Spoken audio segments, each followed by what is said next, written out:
보광전 의문의 상해 사건.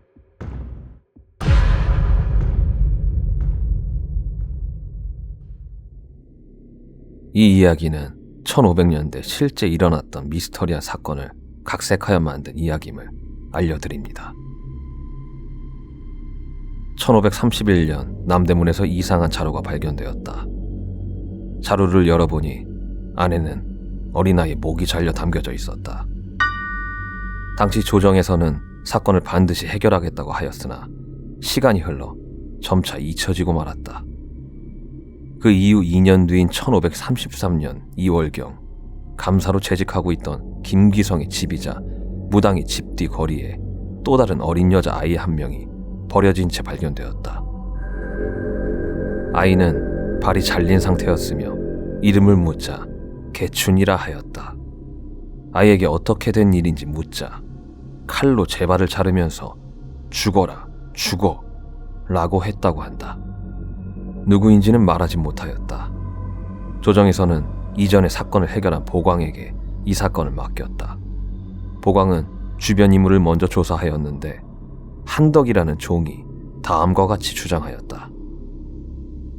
제가 동상이 걸린 아이를 발견하였는데 불쌍히 여기고 마침 제가 아이가 없어 거두었습니다. 그러나 한덕의 주인은 더럽고 천한 아이로 여겨 당장 내쫓으라 하였고 어쩔 수 없이 다시 거리에 데려다 놨다고 한다.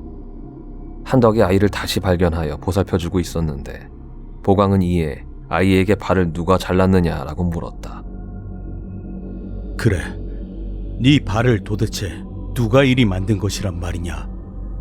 그런데 아이는 자신을 보살펴주는 한덕을 가리키는 것이 아닌가. 보광과 그의 부하들은 모두 놀라 한덕을 쳐다봤다. 다시 한번 누가 발을 잘랐냐고 묻자 또다시 한덕을 가리켰다. 한덕은 자신은 억울하며 불쌍한 아이를 보살펴준 것밖에 없다고 울며 소리쳤다. 사실 그도 그렇다. 명백한 증거도 없거니와 배움이 짧은 천한 아이의 말만 믿고 사건을 처리할 경우 억울한 사람이 처벌받을 수도 있을 것이다. 그렇게 사건은 미궁 속으로 빠져들려는 찰나 또다시 비슷한 사건이 발생했다. 이번에는 어린 여자와 2살배기 아기의 사체가 거리에 굴러다니는 것이다.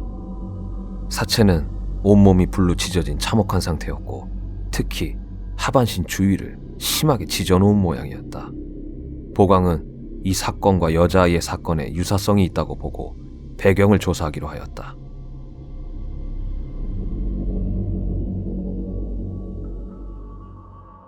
조사를 떠난 부하들, 주변 인물을 조사하던 와중에 어린 여자가 최근 무당집에 들락날락했다는 정보를 입수한다. 이에 보광과 부하들은 근처 무당집을 급습하였다. 어린 소녀와 같이 있던 나이가 많아 보이는 무당은 소리쳤다. 무슨 일이시오? 이 집에 최근 어린 여자가 다녀가지 않았소. 그렇습니다만 무슨 일이냐니까. 그 여자와 어린아이가 살해당한 채 거리에 버려졌소. 최근 이곳에 들렀다는 말을 들었고 무슨 일 때문에 그 여자가 이곳에 온 것이오? 무당집에 무슨 일로 올 것 같소? 전 보러 왔겠지, 이 양반들아.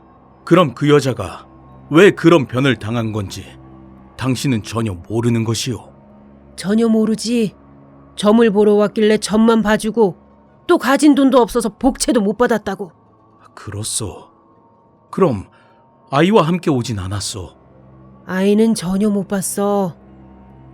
근데 아마 그 여자아이가 아닐 텐데. 그게 무슨 소리요?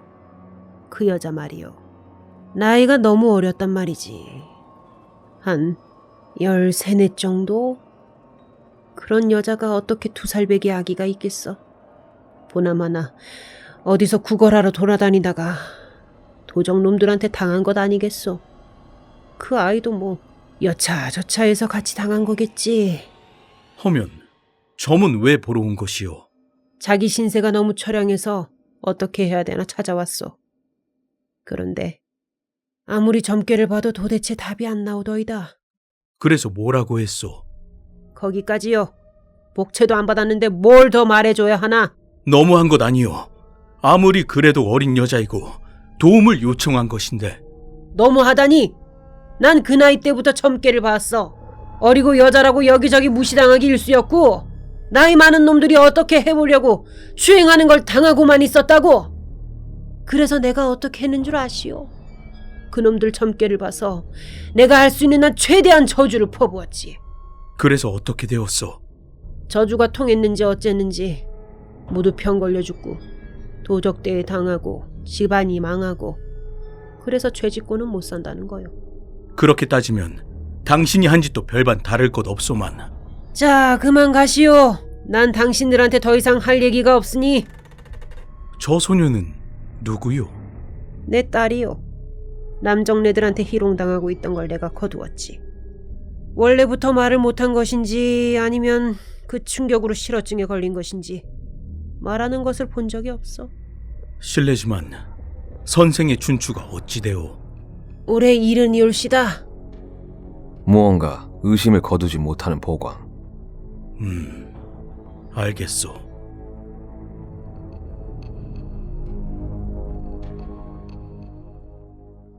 그렇게 별다른 소득 없이 돌아온 보광 일행. 이유 없이 아이들의 발이 잘리고 손이 잘리고 사람이 불에 찢어져 죽는 사건이 발생하고 있다. 도대체 누가 이런 짓을 한단 말인가? 보광은 무당의 저주에 사망하거나 사고를 당한 자들의 신상을 파악하기 시작하였다. 수십 년 전의 사건까지 모두 파악한 결과 비슷한 사건이 일어난 때를 찾을 수 있었다. 당시 관련된 인물로 조사를 받았던 무당의 신상도 기록되어 있었다. 보광은 이상한 점을 발견하였다. 모년 모월 모일 출생 명나라 모지역 태생. 아니 이럴 수가. 무당이 올해 70이라고 하지 않았던가? 그렇다. 사건 일지와 나이를 대조한 결과 만약 무당의 저주에 의한 사건이라면 무당의 나이는 최소 150세 이상으로 계산된 것이다. 며칠 뒤 늦은 밤, 보광과 부하들은 무당집의 조사를 시작했다. 사전 조사로 무당집에는 아무도 없는 것을 확인했다. 앞뒤 마당을 다 뒤져보거라. 예! 명령을 받은 부하들은 앞뒷 마당 구석구석을 뒤졌다. 동시에 보광은 무당집 안을 수색했다. 무당집 안에 들어서자마자 불쾌한 습기와 냄새가 코를 강타했다. 보광은 역한 냄새를 참으며 가져온 천으로 입과 코를 막았다. 무당집 안에서는 알 수 없는 기괴한 문양과 글자, 명나라 글자 등이 보였으며 무언가 썩은 것으로 만든 듯한 사당이 있었다. 사당 쪽으로 가까이 간 보광은 기겁하며 뒤로 물러났다. 그것은 그동안 없어지거나 살해된 아이들의 손과 발등으로 만든 사당이었던 것이다. 보광은 부하들을 불러 모아 이 무당이 범인이 확실하다고 하며 추후 무당이 집에 돌아올 때 급습하여 체포하기로 하고 숨어 있기로 했다. 이윽고 무당이 그의 딸과 집에 오자 그들은 무언가 인기척을 느낀 듯 경계하였다. 그러나 이내 소리쳤다. 자, 날 데려가시오. 방문이 열려있는 것으로 보아 이미 집안까지 다 들여다본 것 같으니 다만 내 딸은 내가 떠나면 돌봐줄 사람이 없으니 함께 데려가시오. 여봐라! 저 여자를 끌고 가라! 부하들은 무당을 포박하여 끌고 갔다. 그 딸아이는 한시도 떨어지지 않아 어쩔 수 없이 함께 포박하였다.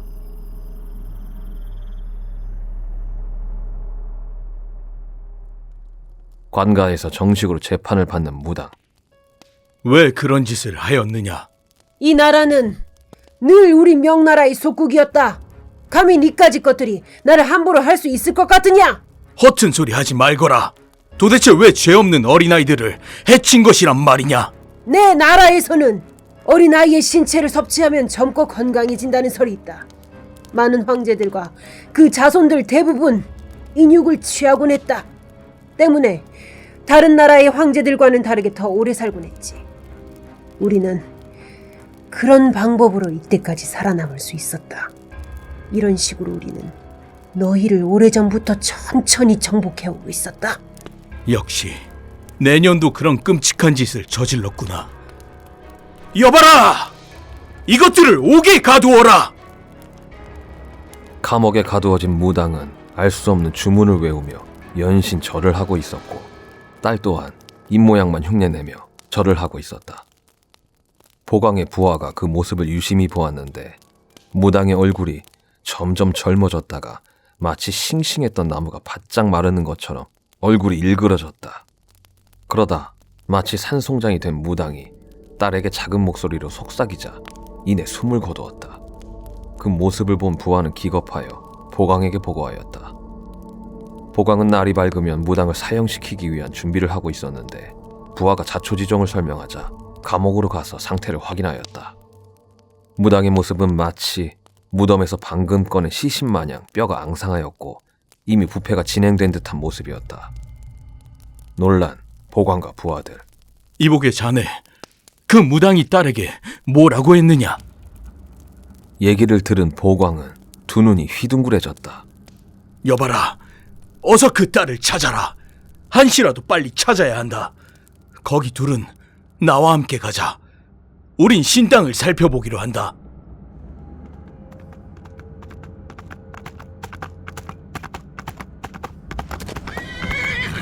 이윽고 도착한 무당의 집.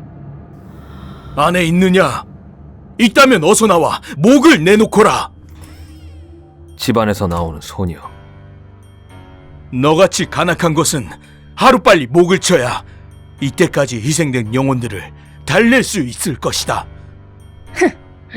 역시나 그 부하놈이 잘도 들었구만. 보광과 부하들은 한 손에 칼을, 다른 한 손에는 횃불을 들고 소녀를 둘러쌌다. 소녀는 기괴한 모습으로 변하더니 보광과 부하들에게 달려들었다. 그러나 이내 칼로 찌르고 벤 후 횃불이 몸에 붙자 고통스러워한다. 그 모습을 보며 안도와 동시에 우려하는 표정을 짓는 보광과 부하들. 부하 한 명이 무당이 무슨 말을 했길래 이 소녀가 진범인지 알았느냐고 물었다. 그것은 말일세. 하며 부하에게 들은 무당의 말을 떠올리는 보광. 이젠 제발 저를 죽여주시옵소서. 어머니. 사람의, 그것도 어린 것들의 인육을 취하고 젊어지다 못해 어려 보이게 되어 되려 늙어버린 자신의 딸을 이용하여 계속 젊음을 유지한 끔찍한 일이로다.